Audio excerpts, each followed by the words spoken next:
mas estou na página 48, que é a história dos anabatistas, primeira parte. Não sei nem, Daniel, se você vai ter condição de ver isso aí, né? Que é identificando os anabatistas até o século XII. Você pode abrir o áudio e conversar, se você puder, né? E, mas seria esse capítulo, é o capítulo 4 aqui, onde eu estou, tá? Eu não sei, sabe, eu não tenho mais esse livro, infelizmente. A gente vai dando um para outro, vai vendendo, e não era eu que vendia, né? Era o pessoal de Presidente Prudente. Então, eu não tive o controle, né, sobre isso. Quando a gente abriu o olho, não tinha mais. Essa que foi a verdade, né? Muito bem, pessoal. Por que que tem esse nome, né, no capítulo 4? A história dos anabatistas, primeira parte, né? Identificando os anabatistas até o século XII. Porque até o século XII havia um tipo de anabatista. Do século XII ao século XVI, era outros grupos diferentes, né? E aí, do século XVI para frente, caiu aquele prefixo ana e só ficou Batista. Então, por isso que a gente dividiu em três, né? Quando a pessoa pega o livro e vai lendo pelo livro, ele vai ver que tem primeira parte, segunda parte, terceira parte, né? A gente divide, assim, a história dos anabatistas em três partes. A gente vai tentar falar hoje da primeira parte, que é a parte mais comprida. Pode ser que a gente não consiga terminar ela toda. Sabe que quando começou a reforma, no século XVI, apareceu um monte de nome. Luterano, por causa de Lutero, né? Até hoje, a igreja luterana leva o nome do patrono dela, que é Lutero. Temos a igreja presbiteriana, que é do João Calvino, acabou se formando, né, no presbitério. Na verdade, quem deu nome para essa igreja foi o Knox, né, e não foi nem o Calvino.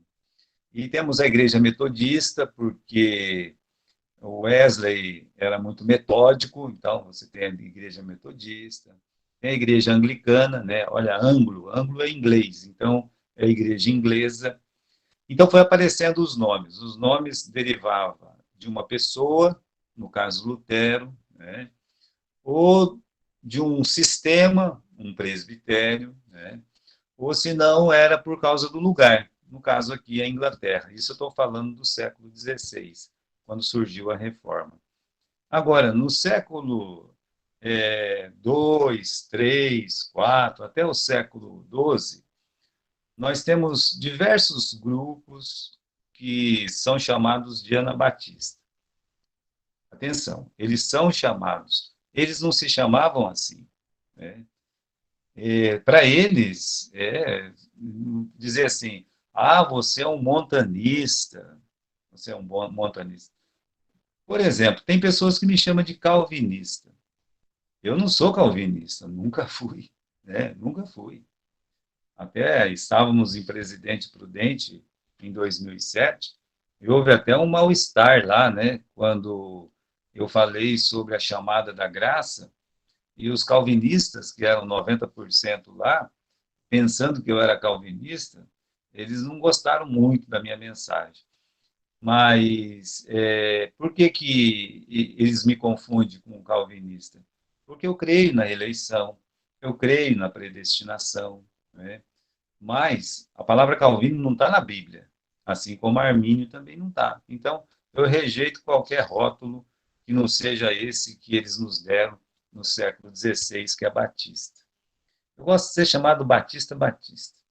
A minha igreja chama Igreja Batista da Fé, no sentido que, né, quando veio missionário da Missão Batista da Fé, muitas igrejas nossas levam esse nome. Mas não fui eu que dei esse nome também, né?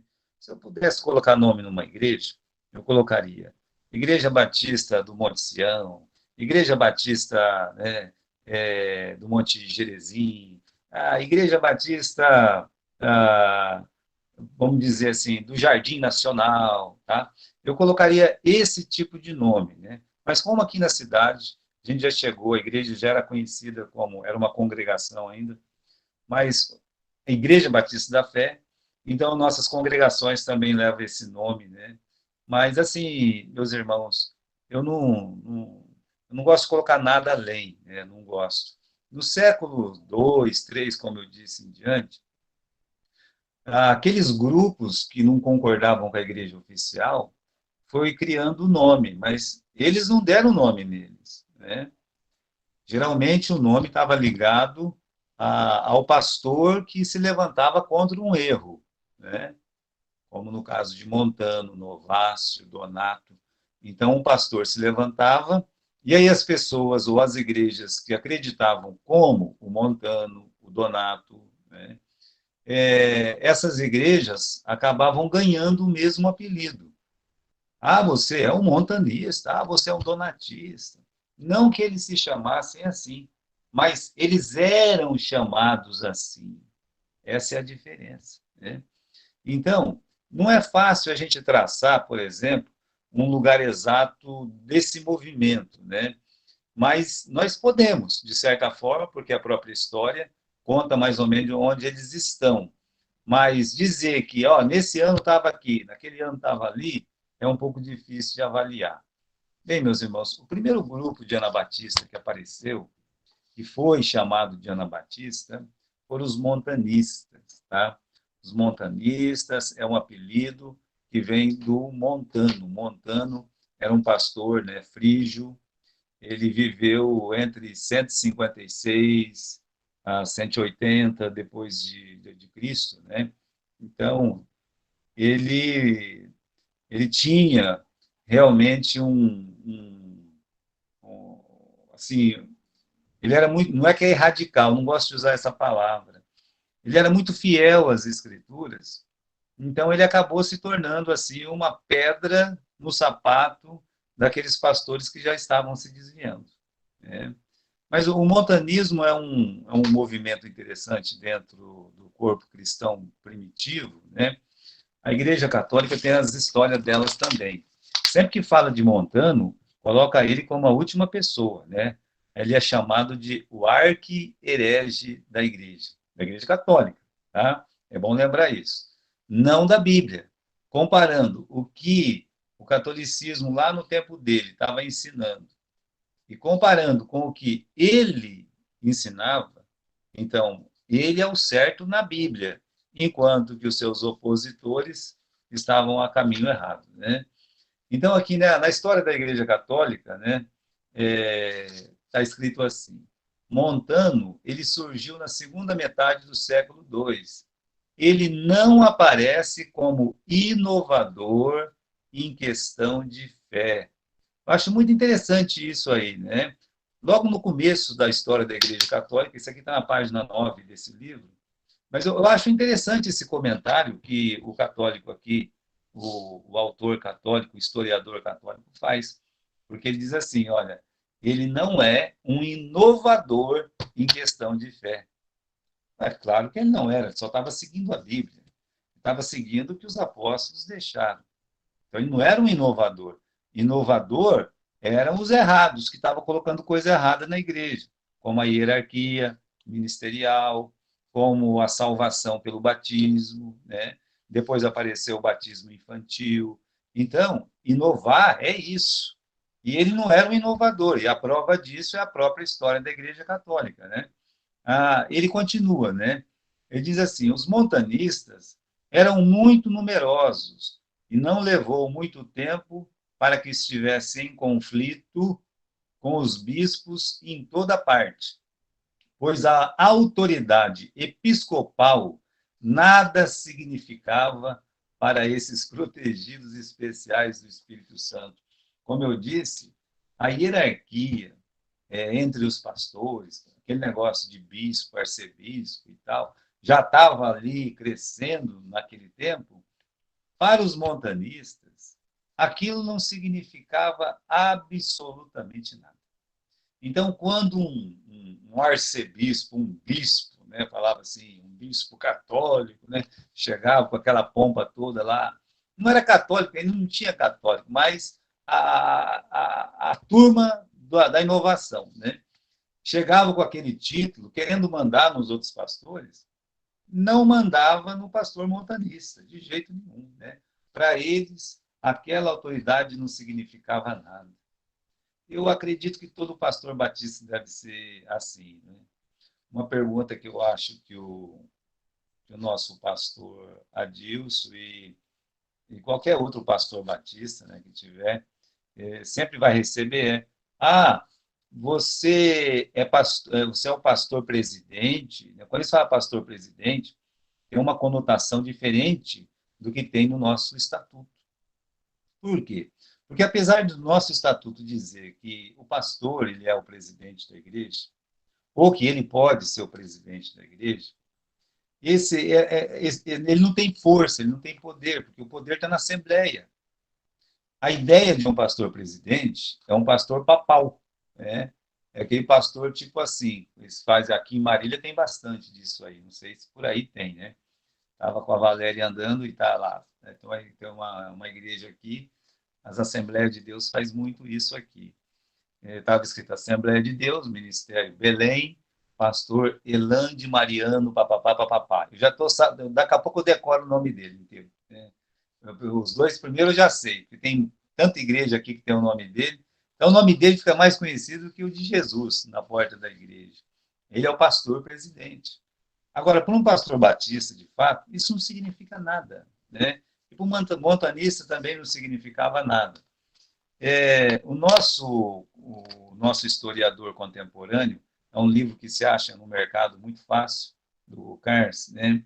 Ele diz assim, os montanistas, foi uma tentativa de resolver os problemas do formalismo na igreja e a dependência da igreja da liderança humana quando deveria depender somente do Espírito Santo.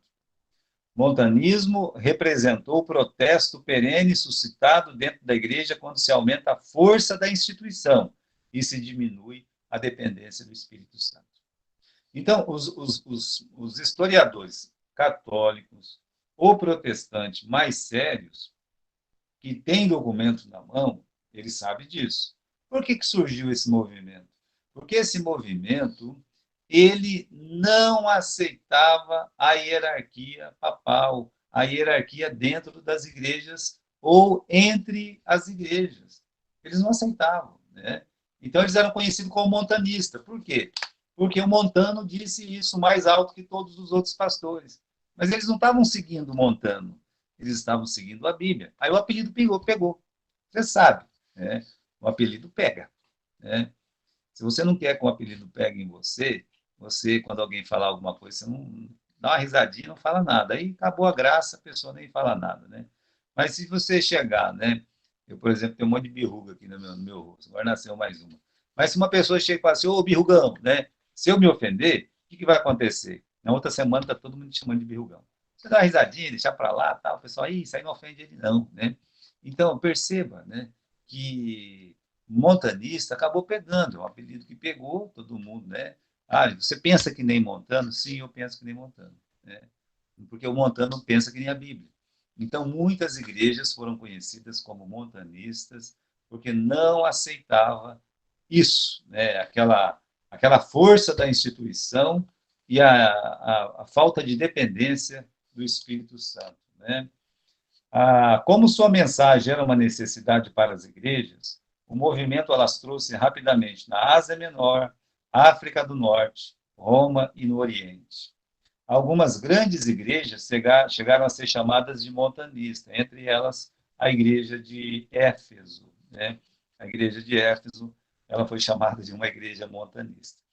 Porque o movimento era muito grande. Não é que o movimento era muito grande, é que muitas igrejas não se desviaram. Muitas igrejas permaneceram fiéis às escrituras e as erradas falavam, isso é os montanistas. Né? E nós temos uma figura, essa figura é muito conhecida na história da igreja, mesmo católica, na história cristã em geral, porque ele é um pensador, ele foi um formador de opinião, é uma pessoa assim que é conhecida no meio, né, cristão até hoje, é o Tertuliano, né? Tertuliano, ele nasceu em 115 e morreu em 220. Se você notar aqui, meus irmãos, ele viveu 105 anos, ele demorou para morrer, né? É considerado um dos maiores doutores da igreja, a quem os dicionários chamam de o gênio poderoso, por ter sido um admirável estudante da Bíblia, atendeu aos apelos do grupo e tornou-se montanista. Então, ele escreveu alguns livros bem famosos, como Apologética, um outro livro chamado Sobre o Batismo, um outro livro chamado A Idolatria, e ele defendia arduamente a fé bíblica, né? A fé bíblica contra os doutores das igrejas erradas, seja do Ocidente, seja do Oriente. Então, os montanistas, apesar de serem radicais quanto às regras de fé de uma igreja, eles eram um povo humilde e eram um povo manso. Então, irmãos, por ser um movimento que cresceu e prevaleceu em muitos lugares, tem que lembrar que quando fala Ásia Menor, África, Roma, né? E o norte, eu falei, o norte da África, já falei, né? Quando a gente fala no Oriente, quando a gente fala desses lugares, nós estamos falando de 70% a 80% da população mundial naquele tempo, né? As pessoas moravam nesses lugares. O mundo antigo, onde é que era o mundo antigo? O mundo antigo era, né, a Luna Crescente, tá? Como pegava lá do rio Eufrates, do rio Tigre, passava pelo rio Eufrates, descia ali, meus irmãos, pela Cordilheira do Taurus ali, ou descia ali pela Cordilheira, né, que é ali da Palestina, de Hermon, ia só o Egito. Então, era uma meia-lua, como a gente chama, né? O mundo era aquela meia-lua, porque embaixo de todos esses países era um grande deserto e para cima já não morava mais ninguém. Por isso que chamava Luna Crescente, tá? Então, veja só, no tempo que o evangelho foi disseminando, a população mundial estava no norte da África, estava ali para os arredores de Roma, um pouco mais para frente, não era muita coisa. Ali no Oriente, né? Como nós sabemos, o norte da África, a Ásia Menor, principalmente. Então, não tinha tanto. 70% da população estava ali nesse lugar. E as igrejas montanistas estavam ali, meus irmãos, fortes, para tudo quanto é lado, né? Agora, no Concílio de Constantinopla, em 381, porém, nessa época, a igreja e o Estado já estavam casados um com o outro, casaram em 315. Esse casamento já tinha 60, 70 anos. Os pastores das igrejas erradas, né, eles declararam que os montanistas deviam ser olhados como pagãos, serem julgados e mortos. Então, essa foi a decisão da igreja oficial. A igreja oficial, a igreja católica, né, seja do Ocidente, seja do Oriente, declarou que um montanista ele tinha que ser visto como um pagão, deveria ser julgado como um pagão e deveria ser morto.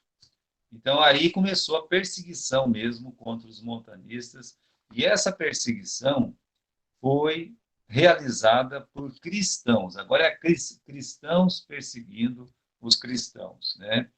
E tinha um ódio, né? Eles tinham ódio dos montanistas pela firmeza que eles tinham na palavra de Deus.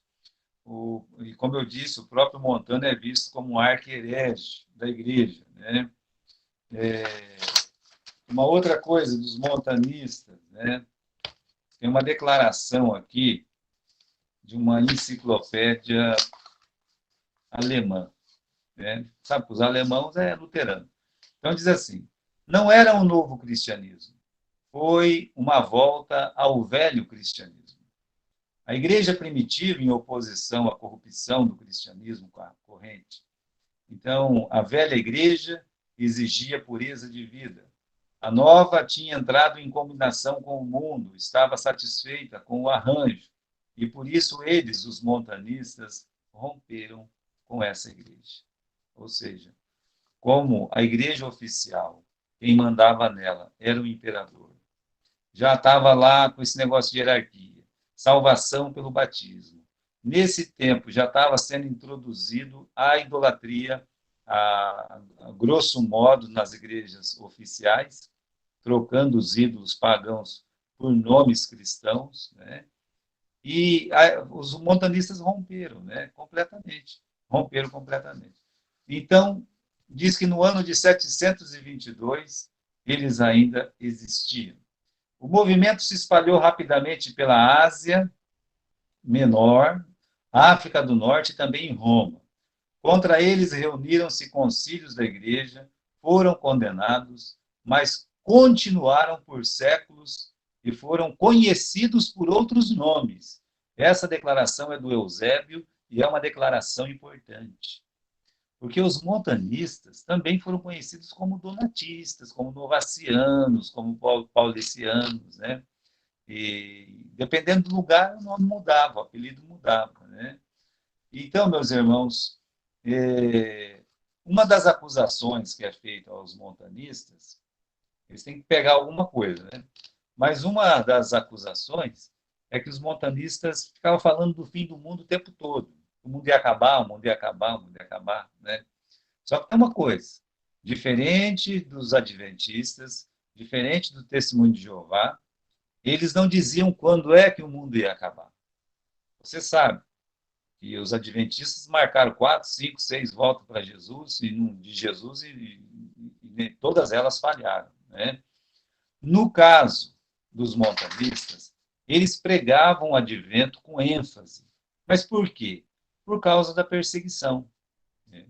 Então, quando uma igreja é perseguida, a coisa mais normal que acontece é a retórica, meus irmãos, do advento, da segunda vinda de Jesus, é se tornar mais patente, se tornar mais clara, se tornar mais usual nos púlpitos.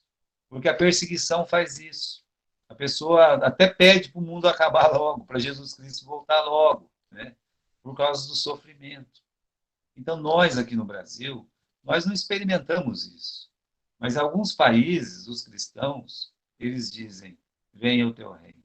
Maranata, vem Jesus. Vem, Senhor Jesus. Isso é comum quando uma igreja é perseguida, quando num país os cristãos são perseguidos. Então, aqui eu não vejo nenhuma anormalidade, nenhum erro teológico, não vejo nenhum problema. Mas, para a igreja oficial, eles eram fanáticos porque pregavam o advento. Essa é a única acusação que eles podiam ter dos montanistas. Outra coisa, balela, né? O segundo grupo que surgiu nesse intervalo são os novacianos. Eles ganharam esse nome do líder novato, né? O novácio. Uns chamam de novato, outros chamam de novácio, tá? Foi um pastor da Ásia Menor que viveu cerca de 251, 100 anos depois do Montano, né? Os novacianos foram os primeiros a serem chamados de cátaros, cátares. Você sabe que Catarina significa apura, né? Cátaro significa puro. É uma palavra grega que significa puro. É por isso que tem cataterismo. Cataterismo, vai passando, vai purificar a veia aí, vai limpar, né? Vai acontecer alguma coisa de limpeza dentro da sua veia aí. Então, a palavra cátaro foi uma palavra muito usada para os cristãos a partir do segundo, terceiro século, né? E os novacianos, eles foram realmente os primeiros a receber esse apelido, né? De puros. Mas não é porque eles eram puros porque não pecavam. Essa pureza tinha a ver com o interesse pela Bíblia. Era uma pureza mais de Bíblia, uma pureza nas escrituras sagradas. É como ser chamado de batista fundamentalista. Eu também não gosto de ser chamado de batista fundamentalista. Ainda que eu entendo que existe o fundamentalismo, ele é positivo, ele não é negativo. Mas, como eu disse para vocês, qualquer coisa que a gente acrescenta no nosso nome, a gente acaba depreciando. Agora não tem esses fundamentalistas religiosos, esses malucos. Então, eles confundem a gente com outro tipo de maluco. Esses batistas fundamentalistas. Vai que eles pegam uma bomba e saem jogando. Não, ninguém vai jogar bomba em ninguém. né? Mas eles ligam o termo à pessoa, à instituição, né? Então, quando a gente fala assim, ó, nossa igreja batista fundamentalista, você tem que explicar para a pessoa. É fundamentalista, mas é um fundamento na Bíblia. Somos fundamentalistas na palavra de Deus, né? Você tem que deixar bem explicado para a pessoa, porque na cabeça de quem está lá fora, fundamentalismo é alguma coisa muito má, é um mal, é um negócio horrível, que você vai pegar uma bomba e sair jogando nas pessoas. Então, não tem nada disso. Nós, batistas, todo batista fiel, ele será um batista fundamentalista. Correto? Eu acredito nisso aí também, né? Então, meus irmãos, vamos continuar aqui, né, sobre os novacianos. Tem uma declaração legal do Moshe. Moshe também é luterano, ele é um dos maiores escritores da história da igreja, é considerado mesmo uma pessoa que leu, que conheceu, que fez pesquisas, e ele é muito respeitado no meio de quem escreve a história da igreja. Ele é muito usado também, sabe? Mas olha o que ele diz, uma coisa bem pequena, né? Mas ele diz assim, rebatizavam todos que vinham do catolicismo. Por isso que eles eram chamados de anabatistas, né? Então, qualquer igreja novaciana rebatizava quem vinha do catolicismo. Né? Agora, eu lembro os irmãos que o catolicismo, nesse período, o batismo deles era por imersão, tá? A aspersão vai surgir depois. Então, eles batizavam pessoas que já estavam imergidas. E isso era motivo de grande problema. Isso deixava eles com mais raiva ainda. Mas nós já fomos mergulhados, né? Não, vocês não têm certeza da salvação.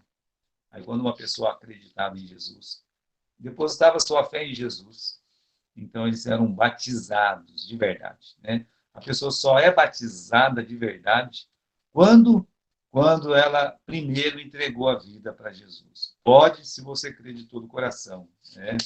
Disse o Filipe para o eunuco. Então vamos continuar aqui. As igrejas assim formadas, sobre o plano de comunhão restrita e rígida disciplina, tiveram a alcunha de puritanos. Os novacianos também foram chamados de puritanos. E foram a corporação mais antiga de igrejas cristãs, das quais temos qualquer notícia, e uma sucessão delas, provaremos, continuou até hoje. Isso é Alex Piemonte, né, página 176, Oxá. Tão cedo como em 254, esses dissidentes cristãos verdadeiros, né, são acusados de terem infeccionado a França com as suas doutrinas, que nos ajudará no estudo dos albigenses. Então, os novacianos, eles são interessantes na história, porque eles vão estar mais no Ocidente, lá para o lado de Roma, lá para a França e tal. E no século XII, por exemplo, no século entre 1100 e 1200, surgiram os albigenses. E ninguém sabe de onde surgiu os albigenses, né?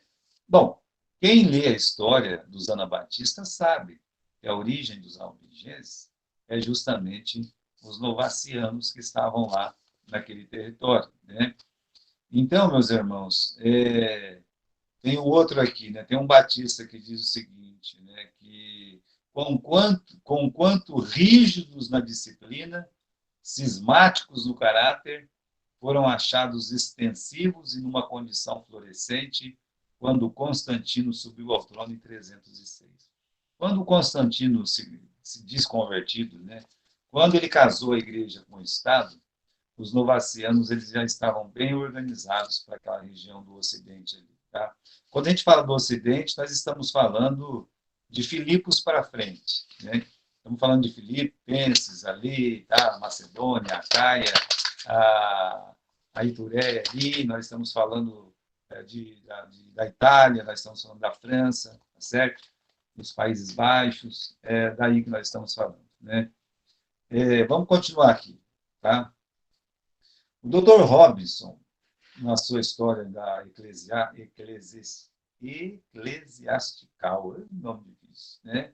Traça a sua continuação até a Reforma e a aparição do movimento anabatista do século XVI, e ainda acrescenta: depois, quando as leis penais os obrigaram a se esconder em lugares retirados e a adorarem a Deus secretamente, foram designados por vários nomes, e a sua sucessão continuou até a Reforma, né? Então, como resultado dessa perseguição, eles começaram a abandonar as cidades. E as cidades, antigamente, eles tinham que ficar perto de um rio, né? Então, geralmente, a cidade era num vale. E esse tipo de anabatista, né, como os montanistas, donatistas, os novacianos, eles começaram a ir para os montes. Eles iam para os montes da Itália, para os montes da França, né? Ali no Piemonte, na Itália, ia lá para Albi, na França, e aí formavam-se aquelas comunidades anabatistas. Quando surgiu as comunidades anabatistas no século XVI, não é que surgiu no século XVI, é que com a reforma deu uma aliviada, né? Os protestantes estavam tão em guerra com os católicos que sobrou um espaço para os batistas sair daquelas montanhas e começar um novo meio de vida, né? Mas eles ficaram meio enclausurados muito tempo nas montanhas, escondidos lá. E não é novidade também, né? No nosso tempo, a gente tem muita comunidade batista, anabatista, como ainda existe aquelas comunidades anabatistas nos Estados Unidos, no Canadá, aqui no Paraguai, né? Tem. Algumas lá na Europa ainda tem bastante. E são, meus irmãos, alguns menonitas, aqueles mais radicais que ainda vivem em comunidade. Eles são anabatistas, né? Ah, o pastor, o pastor Edilson, ele sempre lembrava daquele filme A Testemunha, né? Que aparece lá, aquele grupo anabatista que eles consideram muito radicais, que ainda não tem carro, anda de carroça e tal. É um grupo anabatista. Só que eles ficaram parados no tempo, né? E aí dizem, os batistas não tem nada a ver. Tem sim, tem, né? Inclusive foi um batista que batizou o Menos Simons. Por isso, né, a gente tem que entender a história. A história ela não é estática, né? A história ela se move. Então, veja só, com a perseguição que estava tendo na Ásia Menor, né, que estava tendo lá no norte da Europa, da África, o que aconteceu? O pastor, de repente, essas comunidades sumiram todas? Não é que sumiu. Onde é que elas estavam concentradas? Mais na Ásia Menor e no norte da África. O que aconteceu no século VIII? Aconteceu que veio o islamismo. Tá? A religião islâmica, aonde ela vai, ela elimina tudo. Tá? Vai varrendo. Então, ali, acabou. Ou seja, eles vão matando todo mundo, à torta e à direita, e só sobrevive quem é do Alcorão. Ou você muda para o Alcorão ou morre. Então, acaba, elimina, né? Ou pelo menos diminui bastante. E em alguns lugares tem que ter guerra, tem que resistir, tem que matar ou morrer. E no caso dos anabatistas, eles não eram um grupo, nenhum deles foi um grupo de resistência à mão armada. Nenhum grupo. A história que eles contam de Münster, de 1524, lá na Alemanha, é uma história contada pelos luteranos, não é uma história contada pelos anabatistas.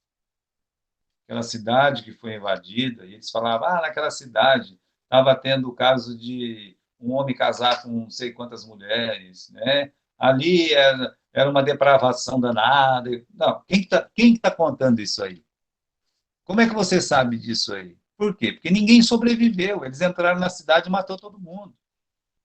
Sabe aquela pessoa que vai, faz uma chacina, né? Mas por que vocês mataram todo mundo aí, né, dentro dessa casa? Aí só mora bandido, né?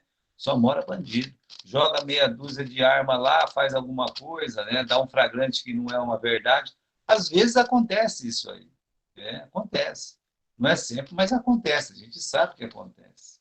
E aí, quem morreu, ele não vai poder falar nada. Por quê? Porque morto não fala. Né? Então, a história que eles contam dos Anabatistas, de Munster, né? É uma história, irmãos, é uma história, não é equivocada, não. É uma história errada. Né? É uma história falsa contada por luterano assassino. É só isso. Né? Mas vamos voltar para o nosso turma aqui. Nós já falamos dos montanistas, Tertuliano foi o mais conhecido dos montanistas, né, por causa da história dele dentro da Igreja Católica. Nós falamos dos novacianos, mas o grupo mais conhecido não foi nem os montanistas e nem os novacianos, foi os donatistas. Né? Por que os donatistas? É, é por causa da forma com que eles entravam no debate público, na oratória. Né? Eles gostavam de debates públicos. Já era um grupo mais que não ficava quieto, como os novacianos e os montanistas.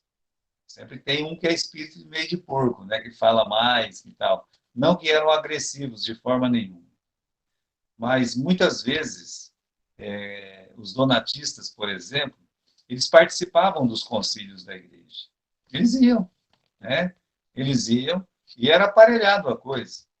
A gente, como a própria história mostra, tem 250 bispos católicos aqui, tem 230 bispos donatistas, por exemplo, eles falavam. Mas não era bispo, era pastor. Então, os donatistas, eles tinham a mesma doutrina dos novacianos, dos montanistas. Né? Vamos ler um pouco sobre eles aqui. Esse movimento apareceu em Cartago durante a perseguição de Diocleciano. Cartago. Onde é que fica Cartago? Cartago, meus irmãos, é no norte da África. Muita igreja cristã no norte da África. O cristianismo cresceu muito lá. Cresceu em Alexandria, cresceu em Cartago. Ou seja, as maiores igrejas deixaram de ser na Ásia Menor, ou mesmo Roma ou Constantinopla, para ser ali naquela região do norte da Europa. E o movimento donatista apareceu justamente ali. Né? E o motivo foi simples, né? Recusaram comunhão comum com os pastores apóstatas, como foi o caso de Félix, pastor da maior igreja de Cartago. Né? Félix sacrificou aos ídolos e ao imperador na perseguição de Diocleciano. Então, por um momento, né, os imperadores que não eram cristãos, eles voltavam a perseguir os cristãos. Foi o caso de Diocleciano. Ele perseguiu os cristãos, seja católicos, seja anabatista, ele matava mesmo. Né? E saiu uma lei lá que quem não sacrificasse para os ídolos ia morrer, né? Tinha que ser executado. E esse pastor aí de Cartago, Félix, ele sacrificou para os ídolos. Então, muitos pastores vendo esse ato, repudiaram esse ato e disse não, né? Ele perdeu a autoridade dele porque isso aí é negar Jesus Cristo, isso é negar a fé, né? E realmente, meus irmãos, é uma coisa delicada, sabe? É uma coisa assim difícil, principalmente naquele tempo que está todo mundo morrendo e como muitos pastores na época morreram, aí o pastor da principal igreja vai lá e faz o quê? Sacrifica para os ídolos. Então surgiu um embate. Muitos pastores começaram a rejeitar a igreja de Cartago por causa do seu pastor. Né? E aí o líder era o Donato, era esse pastor Donato, que também era de Cartago, e pronto. Aí, meus irmãos, quem não concordava com o Félix começou a ser chamado de donatista. Ah, você é donatista também. O movimento cresceu em torno desse apelido e foi um dos movimentos anabatistas mais fortes que houve, né, nesses primeiros séculos da era cristã. Então, vamos dar uma olhadinha aqui. Né? Quando acabou a perseguição, Félix ordenou ao ministério siciliano, que também era acusado de ser um traidor. E Donato solicitou a sua deposição, pois sustentava que o fato de não ter sido fiel no tempo da perseguição invalidava a possibilidade de Félix ordenar. Esta solicitação, né, como nós temos lá em 1 Timóteo capítulo 5, versículo 20, né, parece justa, bíblica, e se um pastor é deposto do seu cargo por cair na apostasia, que direito ele terá de ordenar alguém? Então, assim, se ele negou a fé, né, foi lá e negou a fé. Bom, mas Pedro também tinha negado a fé, lembra? Eu acho que o que faltou para ele foi se retratar com a igreja, né? Então, como ele não se retratou com a sua própria igreja, então isso ficou aí um impasse. Esse impasse, meus irmãos, foi o motivo dessa discórdia. E aí surgiu as questões doutrinárias, né? Como assim surgiu as questões doutrinárias? É que a igreja de Roma, que já era uma igreja errada, apóstata, veio e deu apoio para o Félix. E o Félix, então, abraçou aquelas doutrinas falsas do pedobatismo já, né? Da regeneração batismal, idolatria, né? E porque recebeu o apoio, enquanto que os donatistas permaneceram fiéis na Bíblia, na palavra de Deus, né? Foi isso que aconteceu. Então, meus irmãos, Félix permaneceu no cargo. Desapontados em ver as escrituras sendo atropeladas, os cristãos fiéis do norte da África fizeram o mesmo que os do Oriente, Ásia Menor ou do Ocidente. Rejeitaram a comunhão dos pastores e igrejas infiéis. No norte da África, os que assim agiram foram conhecidos como donatistas. Agora, se a gente pudesse olhar o mapa antigo, né, a gente está sem um mapa aqui.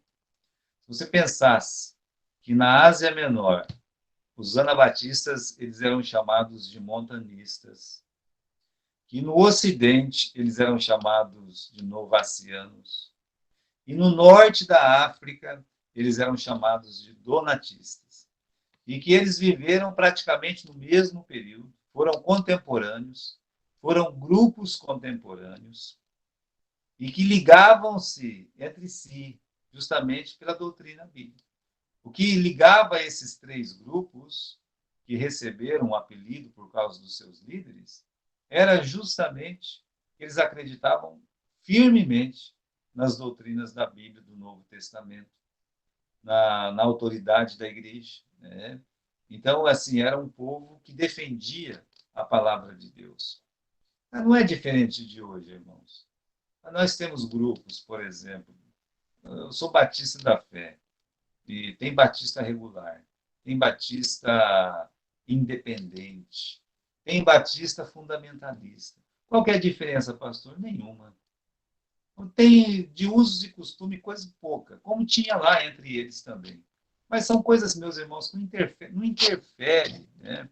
Não interfere nessa questão de salvação, não ofende a Bíblia, a palavra de Deus, né?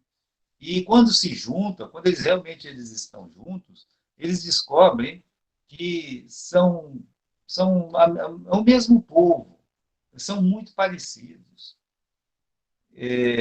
Eu vim de uma comunidade batista da fé, né? Acabei pastoreando por alguns meses a igreja batista lá em Ourinhos. A mesma, sabe, a mesma doutrina, a mesma fé, e não tinha diferença, né? Assim, é uma questão de pouquíssimas coisas, sabe? Que como é que um pastor vai poder criticar o outro por causa daquilo ali? Não tinha, né? Mas conforme os missionários vêm, eles vêm de lugares diferentes, né? Por exemplo, o meu pastor ele veio do Kentucky. Tem pastor que vem do Texas, sabe? Vocês sabem os texanos como são, né? Então, as igrejas organizadas por esses pastores, o que acontece? Tem um pouco de diferença, mas não é uma diferença de fé, não é uma diferença de ordem. Às vezes é mais de uso, de costume, né? Então, meus irmãos, aconteceu isso no tempo lá, nos primeiros séculos da igreja cristã. havia um pouquinho de diferença entre donatista, montanista, novaciano e pauliciano, mas era coisa pouca, né? Como eu disse, os donatistas tinham a língua um pouquinho mais solta. Vamos dar uma olhadinha aqui, né? Eles foram perseguidos verbalmente por Agostinho. Agora, o Agostinho, ele é um pai da igreja que é conhecido assim, quase que o patrono da Igreja Católica Romana, o criador mesmo da Igreja Católica Romana. Se ele não é de fato, ele é de mente. Né?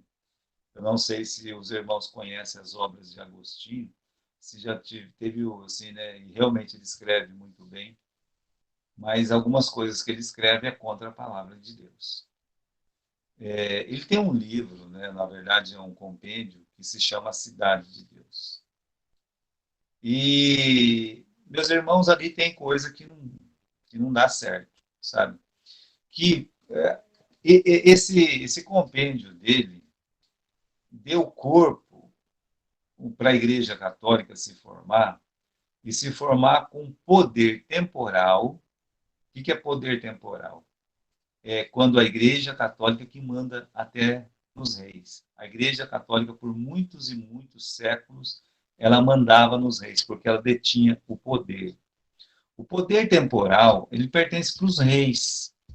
É claro que todo poder pertence para o nosso Senhor. Mas, quando nós falamos de poder temporal, aqui no Brasil é o presidente, é os três poderes que nós temos, né? Executivo, legislativo e judiciário. Então, isso é o poder temporal. A igreja não tem poder, né, a não ser o espiritual. Né? E o que acontece? Os escritos de Agostinho fez criar corpo o poder temporal da igreja. Essa ideia que é defendida pelos presbiterianos, aliás, todo presbiteriano, ele é agostiniano, né? Isso eu afirmo com todas as palavras. Então, você veja só, deu aquela ideia do presbiteriano que nós, não vai ter milênio. Não, não tem milênio. Meus irmãos, a Bíblia repete claramente o milênio, né? A gente pode ter uma discussão. Eu sou pré-tribulacionista. Eu sou pós-tribulacionista. Eu sou mid-tribulacionista. Tá? Eu não ligo. Pode ser pré, pós ou mid. Não tem problema com isso, não. Quando fala pré, pós, mid, todos os três são tribulacionistas. Correto? Todos eles acreditam na tribulação. Esse é o ponto que deve ser levado a sério, né? Realmente. Agora, eles são pré-tribulacionistas porque acreditam no milênio, porque sabe que ao fim da tribulação inaugura o período milenal, né? 1000 anos com o reino de Jesus Cristo. A Igreja Católica nega isso. E a Igreja Presbiteriana nega isso também. A Igreja Presbiteriana nega porque ela nasceu da Igreja Católica. Então, é mais um, além de batizar a criança e ter essa hierarquia, é mais um dos erros que vieram da mãe católica para a filha presbiteriana. Né? E o Agostinho, então, ele, no tempo dele, ele combateu duramente os donatistas, né? A ponto de mandar prender, de mandar matar, sabe? Quem, falar bem de Agostinho, eu não falo bem de Agostinho, não. Né? Talvez alguma coisa ou outra que ele escreveu são coisas boas, mas ele foi um carrasco dos anabatistas sem sombra de dúvida. Tá? Então, perseguidos verbalmente por Agostinho. Um fato interessante da história dos donatistas é a disposição de Agostinho, o tão famoso pai da igreja, em debater esses fiéis, mais precisamente ao bispo donatista Petiliano. Agostinho tentou censurá-los em palavras, mas diante da Bíblia não houve como vencê-los. A Bíblia sempre favorecia os donatistas. Perdendo o combate em palavras, Agostinho passou a persegui-los com a espada imperial. Condenou os donatistas nas seguintes questões. Então, por que um batista lá, um anabatista, ia morrer no tempo do Donato, né? Tempo do Donato, não, do Agostinho. Né? Eles eram separatistas. O que é isso? Cada igreja é uma igreja. É a força da igreja local. A igreja local é invisível, porque o Agostinho ele deu origem à igreja universal e invisível. Então ele acusava esses anabatistas de serem separatistas, negavam a se unirem com as igrejas oficiais. Realmente, eles não se juntavam. Não tem juntamento da luz com as trevas. Para que você vai juntar uma igreja cristã, que crê na Bíblia, com uma que não crê na Bíblia? Né? Não vai dar certo. Esse ajuntamento não dá certo. Segundo, né? Eles insistiam no rebatismo dos que passavam da igreja oficial para deles. Isso deixava ele muito nervoso. Né? Essa é a segunda acusação escrita oficialmente por Agostinho. Primeiro, eram separatistas. Segundo, rebatizavam, ou seja, batizavam outra vez todos os que vinham das igrejas oficiais.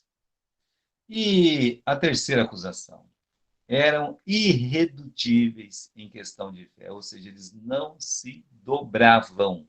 Eles não se dobravam. Né? O bispo donatista Petiliano, contra quem Agostinho debateu, assim respondeu a Agostinho: vocês pensam em servir a Deus matando-nos com as vossas próprias mãos? Enganais a vós mesmos. Deus não tem assassinos por sacerdotes. Estou falando que eles eram bocudos, né? Cristo nos ensina a suportar a perseguição, não vingá-la. E o bispo donatista Gaudêncio diz: Deus não nomeou príncipes e soldados para pregarem a fé. Ele nomeou profetas e pescadores. Que verdade. Né? Será que tem algum batista que pensa diferente disso? Será que tem algum batista que acredita que Deus ordenou o rei e os seus soldados a pregar e fazer pessoas se voltarem ao cristianismo? Ou ele olhou para os discípulos dele, para a igreja dele, e disse: ide pregar o evangelho a todo mundo, para toda criatura, né? Batizando-os, ensinando-os a guardar todas as coisas que eu vos tenho ordenado. E eis que eu serei convosco todos os dias até a consumação dos séculos. Falei para vocês já, né? Eu gosto muito dessa passagem, quando Jesus fala: eis que eu estou convosco todos os dias até a consumação dos séculos. Ele fala isso depois de dizer: vão, né? Ele não disse vão e boa sorte, ele disse: vão, eu estou com vocês. Meus irmãos, o nosso poder no evangelismo não vem de nós. Nós só pregamos. O poder do evangelismo vem do Espírito Santo, de convencer o pecador, de tocar no coração do pecador, de levar o pecador até os pés da cruz. Nosso trabalho só é pregar, né? Então, os bispos católicos, né, na África, começaram uma nova moda a partir de 370. Foi batizar criancinhas recém-nascidas.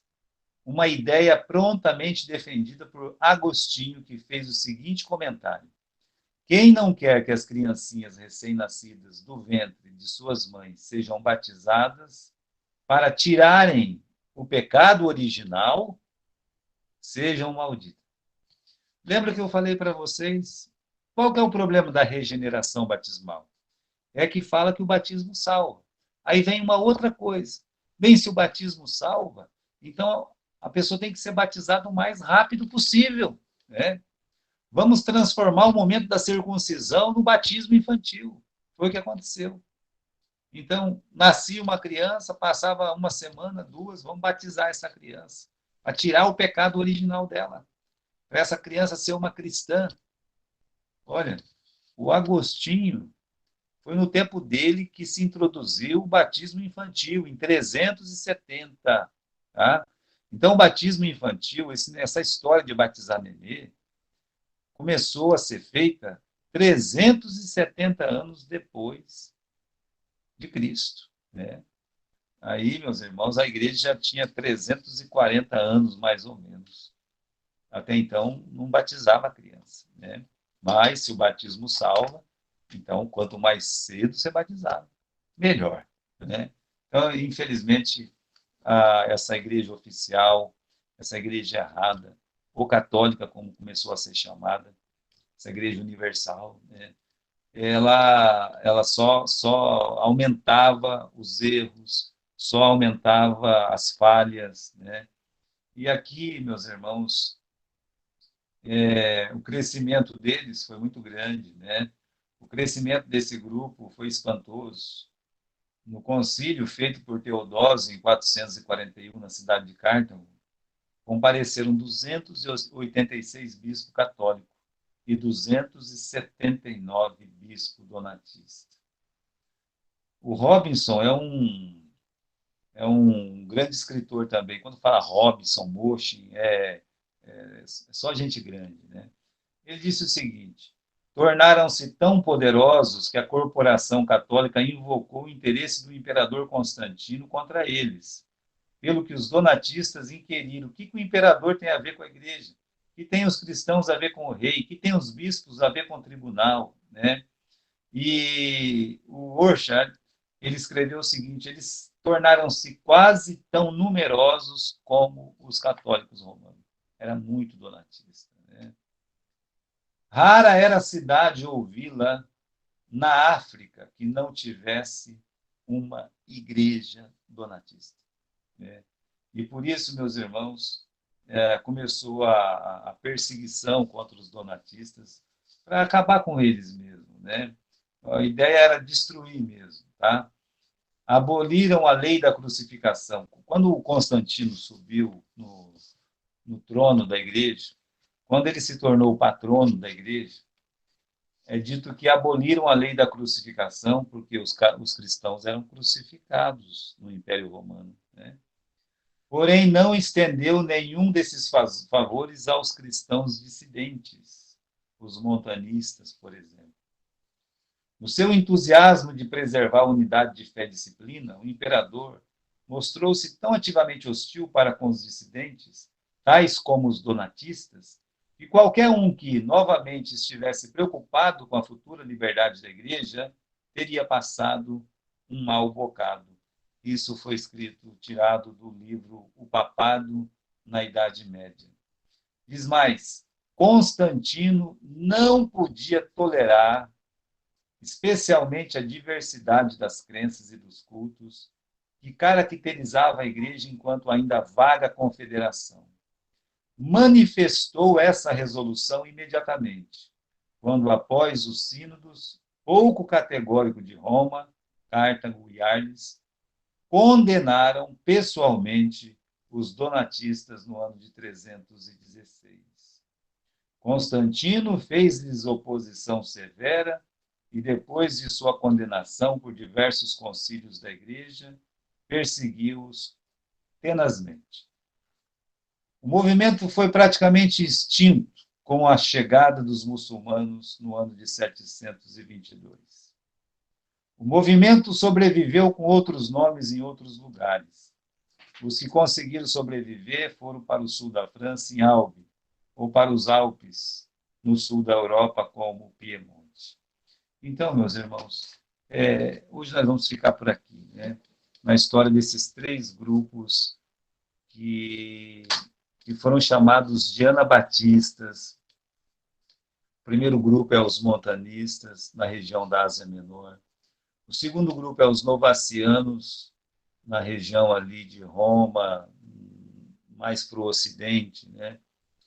Quando falo Ocidente, é a Europa. E os donatistas, eles estavam mais firmes no norte da Europa, da África, né? Então, acho que ficou bem, né? Faltou falar dos paulicianos hoje. Os paulicianos ficam mais no Oriente, né? Ali na Armênia, onde hoje é o sul da Rússia, né? Para esses lugares. E então, os paulicianos, a gente vai ver a semana que vem alguma coisa sobre os paulicianos. Mas eu queria deixar claro isso, né? A existência desse grupo anabatista nos primeiros 12 séculos, de 0 a 1100, tá? Então, tivemos 4 grandes grupos, montanistas, novacianos e donatistas. O que eles tinham de comum? Resistência à igreja oficial. Não por ser a igreja oficial, mas pelos ensinos, pela doutrina errada dessas igrejas, pelos costumes errados que eram implantados nessas igrejas, pela método de salvação. A salvação era através do batismo, regeneração batismal. Depois surgiu idolatria, depois surgiu o batismo infantil. Então, a idolatria, ela até precede o batismo infantil, né? Aí eles vão começar a ser pedobatistas, tá bom? Uma coisa legal desse batismo infantil é que eles tinham que mergulhar a criança totalmente, né? Tinham que jogar a criança dentro da água e tirar, porque até então não tinha esse batismo por aspersão ou derramamento de água. Isso veio muito tempo depois, tá bom? Nós vamos ficar por aqui na nossa aula hoje. Alguém tem alguma pergunta? Alguém tem alguma consideração? Você pode perguntar, você pode considerar. Vou deixar um espaço aqui para vocês.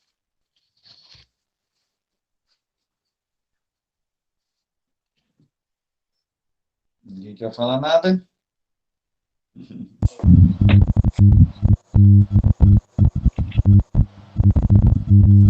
Boa, pastor. Maravilha. Agradeço, pastor Adilson. Agradeço. Pastor Adilson, o senhor está sabendo do pastor Pantoja, né? Oi? O senhor está sabendo do pastor Pantoja lá em Manaus, né? Sim, irmão, sim. Nós estamos orando por ele. Muito meu amigo ele. Então, eu estou sentindo com isso também. Os irmãos que quiserem orar, nós temos um amigo chamado Pantoja, Antônio Pantoja, lá em Manaus, e ele está com câncer. Na sexta-feira, quinta-feira, os médicos abriram ele e fecharam. Ou seja, a mesma coisa que dizer, não tem mais jeito, né? Então está nas mãos do Senhor e nós estamos orando por ele. Chama Antônio Pantoja, tá? Fica aqui o pedido de oração, certo? Então tá bem, meus irmãos, nós vamos terminar a nossa aula. Até a semana que vem. Obrigado, Aline, né? Vamos orar. Então, que Deus abençoe ricamente a vida de vocês, tá? Semana que vem a gente está junto de novo. E um abração a todos, tá certo? Boa noite, pastor. Boa noite aos irmãos. Boa noite. Boa noite.